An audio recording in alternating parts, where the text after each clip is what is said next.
So yesterday we got a rough idea about how to sketch quadratics. Today we're going to look at how we would legit graph them, be able to put those quadratics on the graph.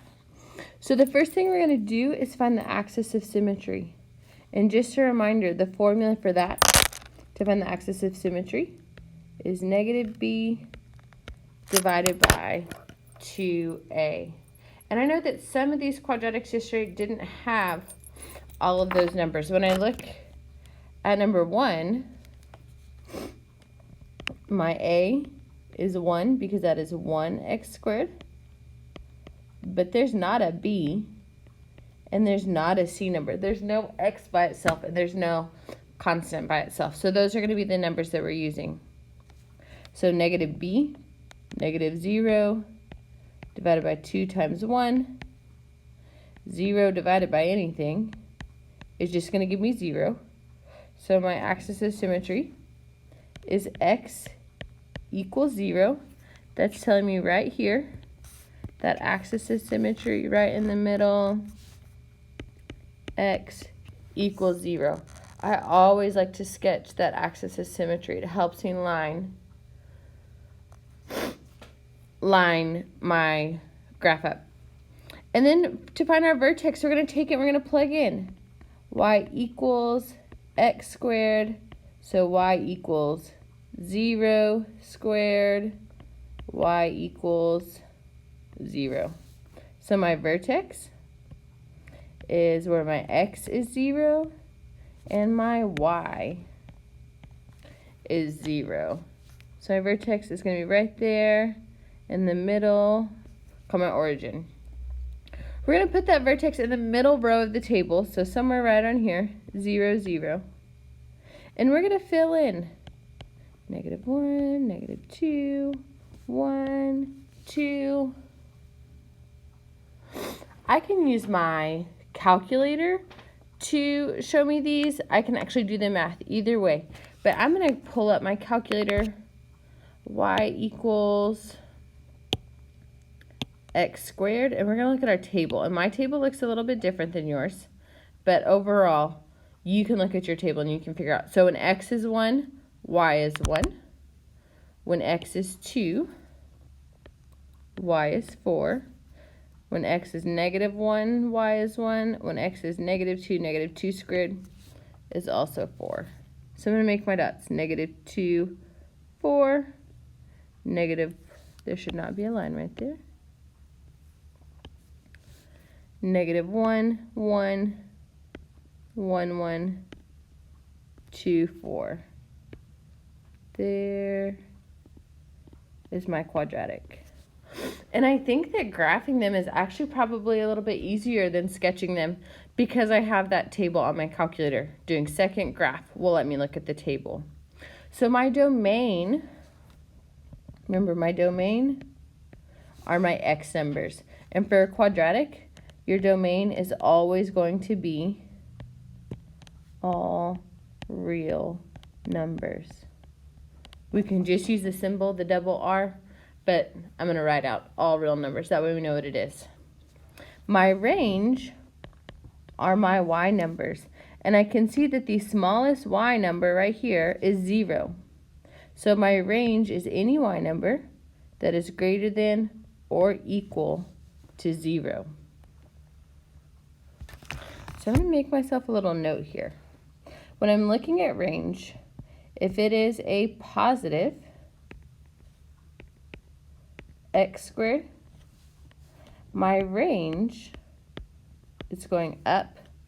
So it's going to be y is greater than or equal to. If my parabola is going down like a frown, it gives me a negative x squared. I'm going to have a maximum. So my range is going to be y is less than or equal to. That'll give us a nice little cheat sheet. So let's look at our second example because I think that one's a little more legit than the first one. So I'm going to start out with my A, B, and C number.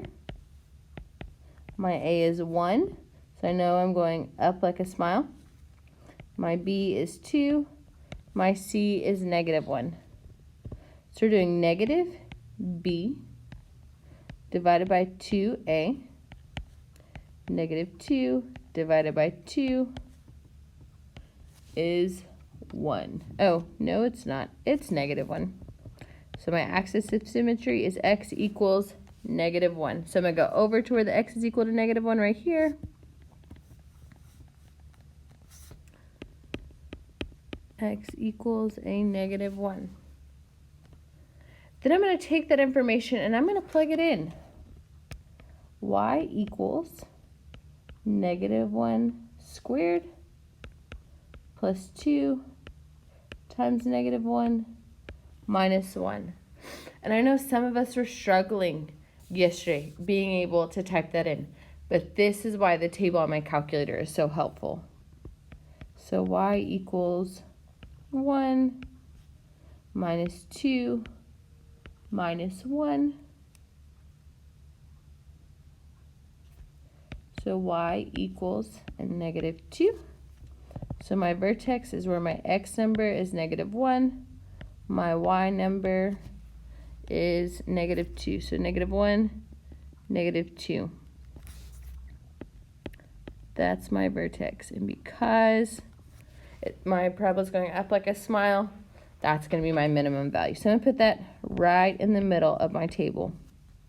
And I'm just going to count. Negative 3, negative 2, negative 1, 0, 1. Okay? There's nothing super special about the numbers that I'm picking.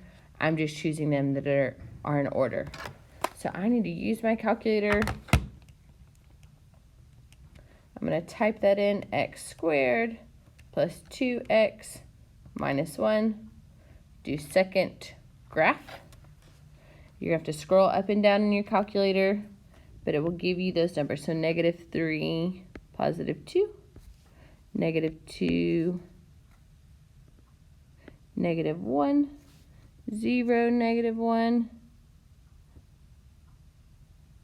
0, negative 1, 1, 2. My parabola is going up like a smile. And if we look at the graph on our calculator screen, it should be pretty darn close. So my domain is always going to be all real numbers because all of my x's, eventually I could go to any x. My range, it's going up like a smile, so it's going to be y is greater than or equal to. My y number was negative 2. So whatever my y number is on my vertex should be the y number on my range. I'm going to turn you loose. I'm going to let you practice using that table. Practice checking yourself using that graph. Let's get busy.